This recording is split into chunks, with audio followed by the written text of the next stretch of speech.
শোনো, তার কারণ শোনো। শ্রী গুরু জয়, শ্রী গুরু জয়, শ্রী গুরু জয়। ভাবছ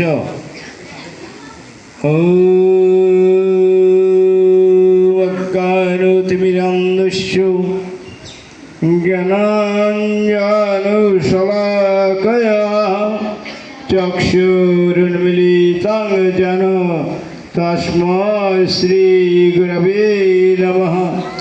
गुरु ब्रह्मा गुरु विष्णु गुरुदेव महेश्वर गुरुरेव परमा ब्रह्म तस्मै श्री गुरवे नमः। अखण्डमण्डलाकारं व्याप्तं येन चराचरं तत्पदं दर्शितं येन तस्मै श्री गुरवे नमः। আজকের কথা হইল বালক সঙ্গ। বালক মানে কি? জগতের বুকে আসিয়া প্রথম কি করতে হয় মা বাবাই শিখাইয়ে দেয়। গুরুদেব নিজে বলছেন, পিতামাতা ভালো না হইলে সন্তান ভালো হইতে পারে না। আচার, হ্যাঁ ঠিক আছে, আচার শোনো, আহার, বেশভূষা। তোমরা যদি প্রতিটি মানুষ হিন্দুর ঘরে সনাতন জন্মগ্রহণ যেত, তখন তোমার আহার কি খাইলে জীবনের সার্বিক উন্নতি করা যায়, ঈশ্বর প্রাপ্তি হওয়া যায়, ঈশ্বরের প্রতি ভক্তি আসে। এক, আচার, কথা এবং কাজে তোমরা সংযত কৃষ্ণ কথা গুরু কথা শোনো। তারপর হইল যে তোমরা গুরু কথা শোনো, তোমরা গুরু কথা শোনো, ধর্ম কথাই গুরু কথা। ধর্মের ভেতর থেকে দৃষ্ট যারা মূল জিনিস, সেইটা গুরু নিয়া জীবের কল্যাণ রেখে গেছে। তোমরা গুরু কথা শোনো। তোমরা এখানে উপস্থিত আমার পরম দেবতা শ্রী শ্রী গুরুদেবের শ্রীচরণ আমি প্রণাম দেই।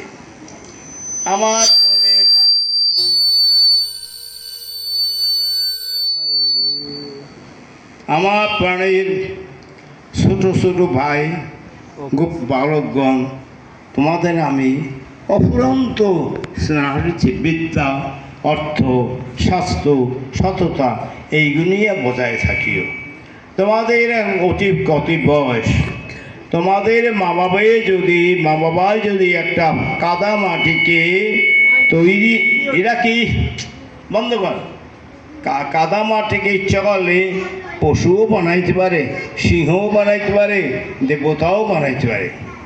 তখন বলছে, মাতাহন সত্যবাদ পিতা যাপন পুত্রে বিদ্যা না শিখায়, ঋণা সত্য পিতা সত্য, মাতা সত্য রূপ ভোজ্য সত্য কুপণ্ডিতা। তোমাদের প্রত্যেকে মা বাবার আসা উচিত ছিল, তারা জানবে কিভাবে সন্ততিকে তৈরি করা যায়। কিন্তু না করলে সে সন্তান যেরকম সোনা পিটাইলে অলঙ্কার আর লোহা পিটাইলে অস্ত্র, তোমরা যদি সোনা এক বার করে দেবো, তোমরা যদি সোনা না হও, তোমার মা বাবা যে সোনা পুতুল না বানায়, তাহলে তোমাদের দ্বারা দেশের দশে জাতির অলঙ্কার শুরু হবে না। সুতরাং তোমরা প্রত্যেকে মা বাবাকে, মা আমরা এই পথে চলবো, তোমরা আসবে নীতি, নীতি নীতি কয়েকটা শোনো। নীতি, রাজনীতি, দুর্নীতি।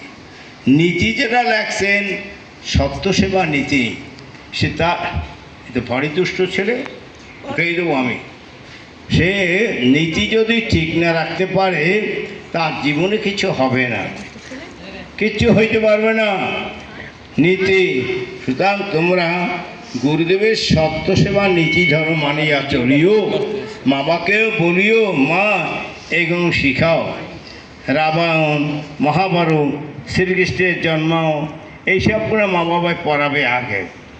গীতা ভাগবতের দরকার নাই, এখনই নয়, পরে। যেরকম ছোট সময় বার্লি খায়, কেন বার্লি খায়? কেন? তার দাঁত ওঠে নাই। সহজম অতটা হয় না, দাদা তোলে তখন সে আস্তে আস্তে নেয়। সে তখন তোমরা যদি জ্ঞানে পরিমার্জিত হয় তখন তোমরা গীতা, ভাগবত, উপনিষদ, বেদ, সব পড়তে পারবে। কিন্তু এখনই তোমরা গুরু কথা শোনো।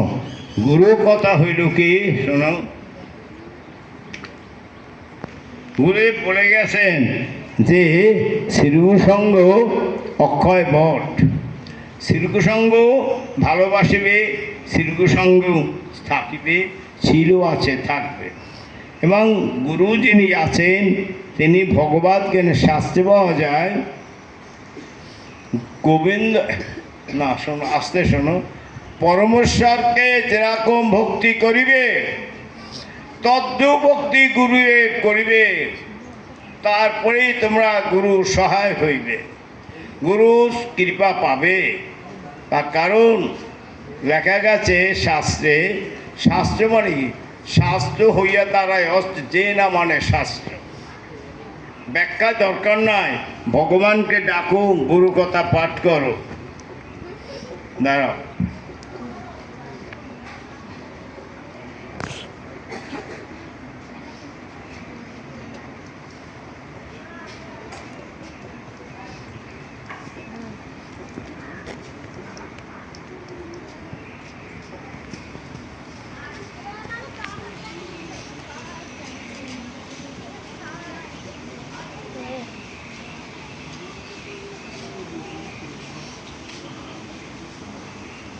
বাবা মানে কি? বাবা মানে শোনেন, শোনো, যিনি বলবেন ভয় কি আমি আছি না, তিনিও বাবা। বাবা মানে কি? যার হাতে রেখে, যার হাতে হাত রেখে প্রথম হাঁটিতে শেখে। বাবা মানে কি? চৈত্রে দাবদায় বটবৃক্ষ। কর্মযোদ্ধা কর্মিলি পিতা তোমাকে স্মরণ করি তোমার পথে পারাবা। জগতের পিতা কৃষ্ণ চেনা হবে পা পেতে জন্মে জন্মে তা। তোমরা সবসময় বাবাকে উপদেশ চলিও, শ্রীগুরুর উপদেশ পত্র চরিত্র গঠন করো। শ্রী গুরুদেবের, শ্রী শ্রী গুরু ঠাকুরের, আমার শ্রী গুরু উপদেশ হতো চরিত্র গঠন করো। মা বাপে বলিও, মা বাপ আসা উচিত ছিল ভদ্র সঙ্গে, সংযত হও, পরনিন্দা পরিত্যাগ করো, সর্বদা নিজের দোষ অনুসন্ধান করো, কাহা তোমাকে নিজে দুষ্ট হইও না। তোমরা সবসময়ের জন্য সর্বনিশ্চিত বিশেষ লক্ষ্য করিয়া চলো, সর্বদা ভালো সঙ্গ থাকিবে, ভালো চিন্তা করিবে, ভালো দেবাদিতা সব দিকে হারিয়ে ব্রক্ষ্মে অসৎসঙ্গে যাইবে না, স্মরণও করিবে না। ভালো খাদ্য মানে কি?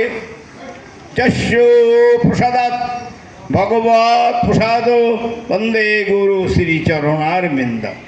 যাহা প্রসাদ, যাহা অনুগ্রহে, যাহা পাইলে জীবনে সাত্বিক ভাব আসে, সাত্বিকতা আসে, তিনি ভগবান। প্রসাদে সর্বদোষ হানিছে। যাকে আমি যা প্রসাদ পাবো সেই প্রসাদ সব দুঃখ মনে।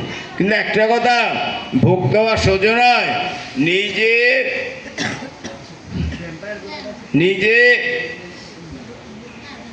ঠিক কিনা সেইটা জানিয়া ভোগে নাও।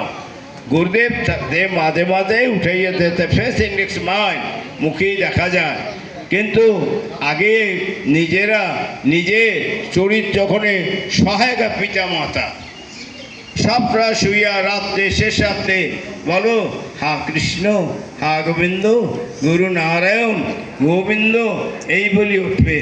প্রভু হে তুমি রহ মোর আগে, জীবনের পুরোভাগে যাও তুমি চলি, পদ চিহ্ন ফেলি আমি যাই যেন সেই জাগে। প্রভু হে তুমি রহ আগে। আমি আর বলতে আমার আর সময় নয়। শোনো, তোমরা যে আমি গ্রন্থ দেব সেই গ্রন্থদের নিত্য পাঠ করবে, সে 10 জন লোক আমার কাছে আসো, শ্রী গুরু জয়।